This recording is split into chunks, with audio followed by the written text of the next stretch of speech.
बिस्मिल्लाहिर्रहमानिर्रहीम। अपनी इस वीडियो में हम बैक एंजाइटी इन्वेंटरी को डिस्कस करेंगे।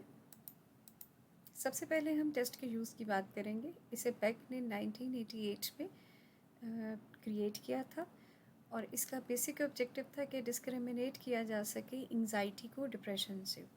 एक और अहम बात जो इस सिलसिले में बहुत ज़रूरी है वो ये है कि ये डायग्नोस्टिक टूल नहीं है बल्कि एक स्क्रीनिंग टूल है। इनिशियल लेवल पे इस्तेमाल किया जाता है जिससे हम इस चीज़ पे सेंसिटिविटी क्रिएट कर सकते हैं कि क्लाइंट में या हमारे पेशेंट में एंग्जाइटीज़ की सिम्टम मौजूद हैं और फर्दर एक्सप्लोर करने के लिए और डायग्नोस करने के लिए इसे दूसरे टूल्स के साथ मिला के इस्तेमाल किया जा सकता है। यानी दूसरे टूल्स जो एंग्जाइटी मेजर करते हैं उनको एडमिनिस्टर किया जाए जो इसके रिज़ल्ट को कन्फर्म कर रहा होगा। इसके साथ बेनिफिट कौन कौन लोग ले सकते हैं? वैसे मेंशन ये है कि 17 साल या उससे ज़्यादा उम्र के लोगों के लिए इस्तेमाल किया जाता है। ये साइकेट्रिक आउट पेशेंट्स के लिए कामयाबी से इस्तेमाल किया जाता रहा है, लेकिन ये इक्वली बेनिफिशियल है क्लिनिकल और साइकोथेरेपी की पॉपुलेशन के लिए भी। रीसेंट स्टडीज़ ये भी डिक्लेयर करती हैं कि इवन 16 साल की उम्र तक के लोग या उससे भी कम उम्र लोगों पे ये कामयाबी से इस्तेमाल किया जा सकता है। अभी फर्दर ज़रूरत है कि इसको मज़ीद पॉपुलेशन पे एक्सप्लोर किया जाए ताकि टेस्ट की स्ट्रेंथ को ज़्यादा इंक्रीज़ किया जा सके। इसको हम किस तरह से अप्रोच कर सकते हैं, यानी किस तरह इसको कंडक्ट कर सकते हैं?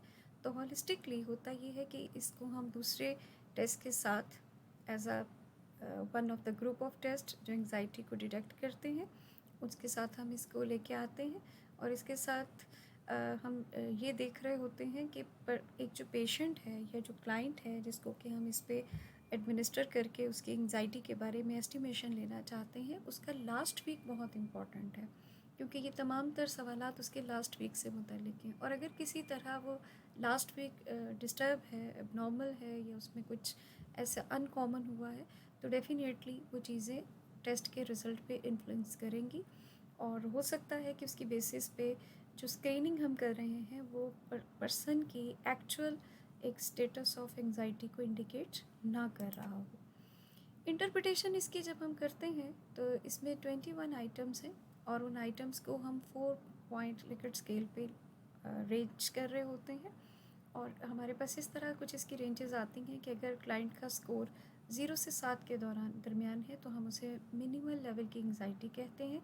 8 से 15 के दरमियान माइल्ड, 16 से 25 के दरमियान मॉडरेट और 26 से 63 के दरमियान सीवियर एंग्जाइटी इंडिकेट होती है।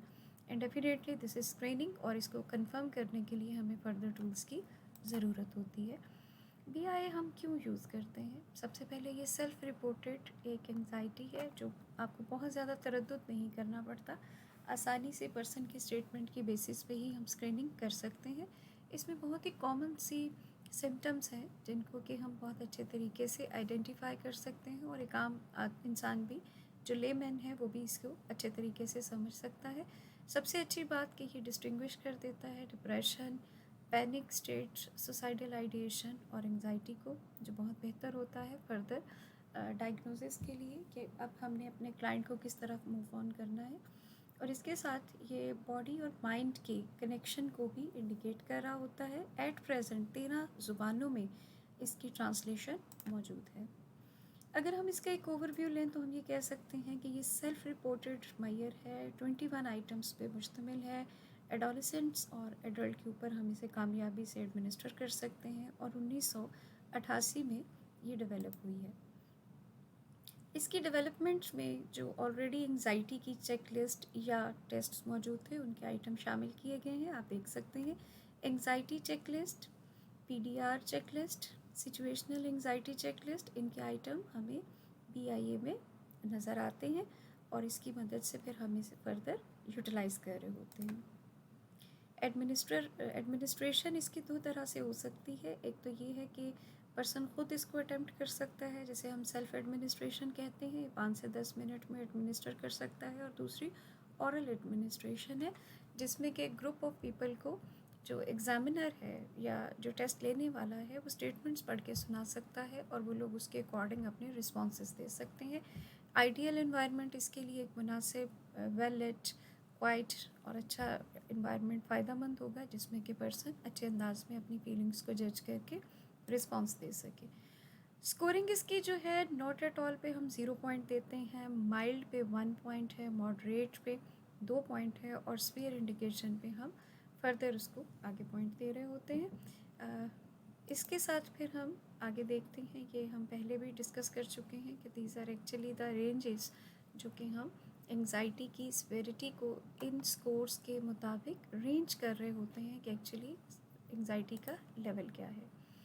इंटरप्रिटेशन, जैसा कि हम पहले भी डिस्कस कर चुके हैं कि ये डायग्नोस्टिक टूल नहीं है, सिर्फ स्क्रीनिंग टूल है और इसकी बेसिस पे हम सिर्फ इस चीज़ का अंदाज़ा कर सकते हैं कि एंग्जाइटी की सिम्टम्स मौजूद हैं या नहीं हैं, और अगर मौजूद हैं तो क्लिनिशियन के लिए फ़र्दर गाइडलाइंस होती हैं कि वो किस तरह से अप्रोप्रिएट टूल्स को चूज़ करे, अप्रोप्रिएट थेरेप्यूटिक इंटरवेंशन को डेवलप करे और इस तरह से वो अपने पेशेंट को रिकवरी की तरफ मूव ऑन कर सकें।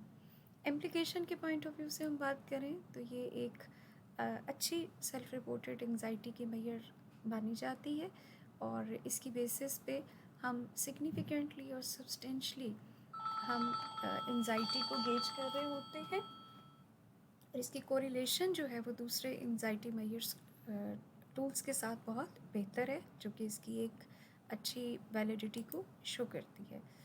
इसके साथ हम ये भी देखते हैं कि एक मॉडरेट ओवरलैप भी मौजूद है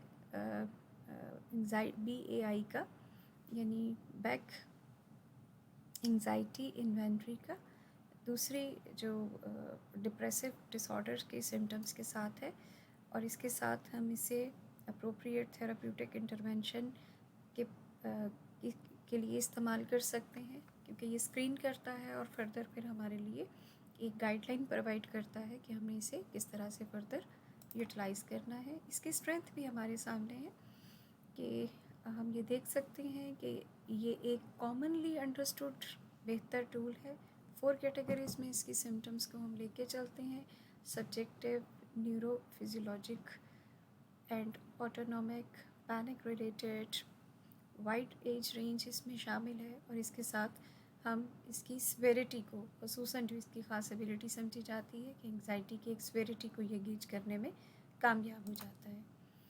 उसके साथ इसकी कुछ लिमिटेशन भी मौजूद है कि इसमें लिमिटेड स्कोप ऑफ सिम्टम्स है, मॉडरेट कोरिलेशन है BAI और BDI की, और इसके साथ एक लैक ऑफ डिफ्रेंशिएशन है जिससे कि हम डिफ्रेंशिएट नहीं कर पाते हैं डिसऑर्डर का और एक स्टेट का। ये एक इसकी खासी शॉर्ट कमिंग है। और इसके साथ हमारे पास उसकी एथनिकल या socio economical diversity of sample की इंफॉर्मेशन भी मौजूद नहीं है।